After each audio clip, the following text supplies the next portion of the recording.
Assalamualaikum warahmatullahi wabarakatuh. Alhamdulillah, hadirin yang dimuliakan oleh Allah Subhanahu wa taala, bersyukur kita kehadirat Allah Subhanahu wa taala atas segala nikmat yang telah Allah berikan kepada kita semua. Salawat serta salam semoga selalu tercurah kepada junjungan kita Nabi besar Muhammad sallallahu alaihi wasallam. Jadi beberapa tahun sebelum AA Gim terkenal, saya sudah menggunakan sorban. Menjelang tahun 2000 kalau tidak salah AM muncul dan menjadi terkenal. Ini ketika saya pergi ke suatu tempat, anak-anak kecil itu berteriak-teriak, "AA Gim, AA Gim, AA Gim." Apa ya? Kok AA Gim, AA Gim? Setelah saya mencari mencari tahu, ternyata ada seorang ustadz AA Gim namanya, yang sering disebut AA Gim itu suka menggunakan sorban. Padahal saya menggunakan sorban sebelum AA Gim muncul dengan sorbannya. Sehingga kemana-mana anak-anak itu sering bilang AA Gim, AA Gim. Saya bilang sama anak-anak itu, harusnya bukan AA Gim. Saya bukan dipanggil AA Gim karena saya menggunakan sorban itu sebelum AA Gim muncul. Harusnya kalian memanggil kalau ketemu sama AA Gim, AA Hamzah, AA Hamzah begitu. Karena mungkin AA Gim itu meniru saya menggunakan sorban, walaupun saya memang tidak pernah bertemu secara langsung dengan AA Gim itu ya. Kemudian setelah itu muncul lagi yang namanya Ustadz Jeffrey kan.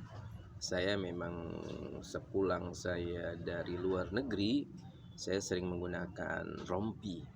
Dan ada orang yang manggil Uje, Uje katanya. Uje, Uje. Apalagi orang, apa yang menyebabkan mereka memanggil Uje, Uje? Saya mencari tahu. Akhirnya saya tahu ada seorang ustadz muda yaitu Ustadz Jeffrey. Akhir-akhir ini beberapa hari saya datang ke masjid karena saya terbiasa menggunakan jubah dan sorban. Maka anak-anak di tengah masjid dibilang sama saya, Walid, Walid, Walid, Walid. Saya ini bingung. Saya tanya sama teman saya itu, apa sih kenapa orang itu manggil Walid, Walid? Oh, itu karena film Malaysia katanya. Saya cari tahu. Oh iya, rupanya ada film Walid Bid'ah. Tapi sayang, Walid itu konotasinya itu tokoh antagonis, walaupun sepertinya tokoh sentral dalam film itu begitu. Dan usianya memang dari wajah mungkin seusia saya begitu. Saya bilang sama orang-orang itu, kenapa mereka tidak memanggil saya Hambali, Hambali begitu kan? Tokoh yang positif begitu kan? Mengapa harus tokoh antagonis?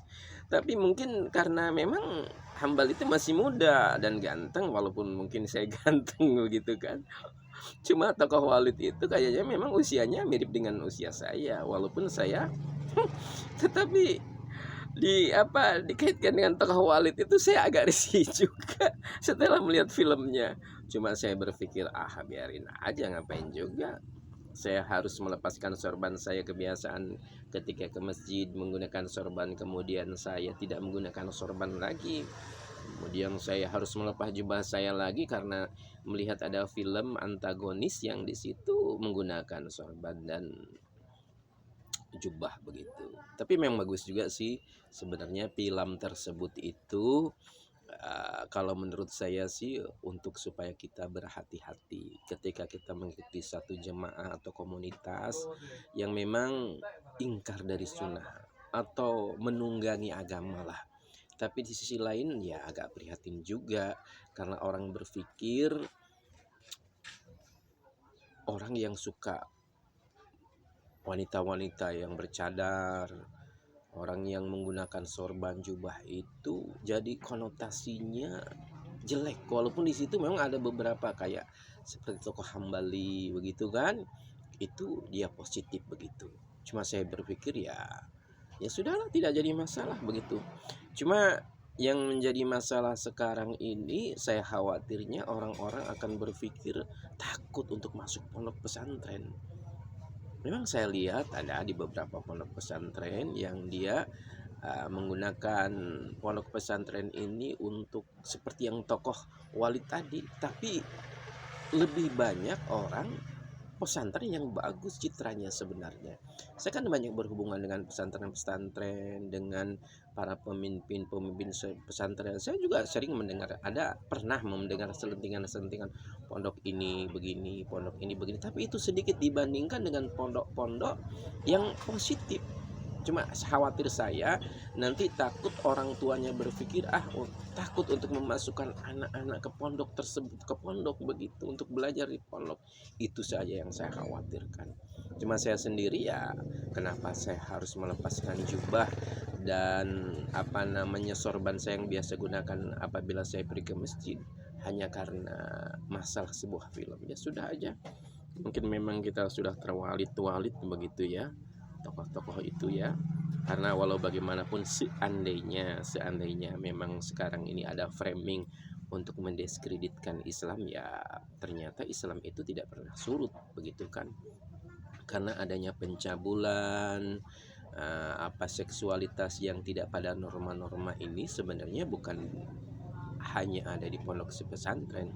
Oknum-oknum, maaf saja, oknum-oknum polisi, oknum-oknum tentara, oknum-oknum dosen, dan lain sebagainya ini banyak.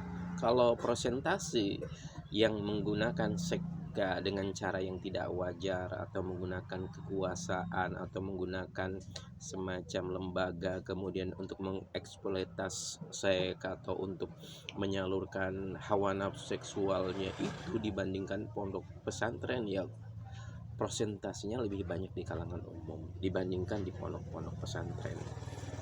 Nah, jadi kita jangan jadikan film itu menjadi pembelajaran untuk kita lebih cerdas lagi, lebih baik lagi untuk menimba ilmu, menelaah mana ajaran yang memang dicontohkan oleh Rasulullah dan ajaran yang keluar menyimpang dari contoh Rasulullah SAW. Dan kemudian jangan menjadi a priori terhadap simbol-simbol Islam berupa jubah, sorban dan lain sebagainya hanya gara-gara melihat film Walid Bid'ah. Jangan karena itu menjadi seperti itu. Jadi ya memang barangkali ini masanya terwalit-walit begitu ya. Ya, oke, kalau begitu mudah-mudahan akan mencerahkan. Mari sama-sama untuk berpikir cerdas, menggunakan pikiran kita dengan cerdas, kemudian menimbang, menelaah, menyelami apa yang ada dalam lingkungan kita, mengambil sesuatu yang baik dan mengenyahkan, menyampingkan atau berusaha untuk menghindari hal-hal yang buruk yang akan menyebabkan kita menjadi makhluk Allah yang tidak baik di hadapan Allah Subhanahu wa taala. Insyaallah, subhanallah wa bihamdihi, subhanakallahumma wa bihamdika, asyhadu an la ilaha illa anta, astaghfiruka wa atubu ilaik. Assalamualaikum warahmatullahi wabarakatuh.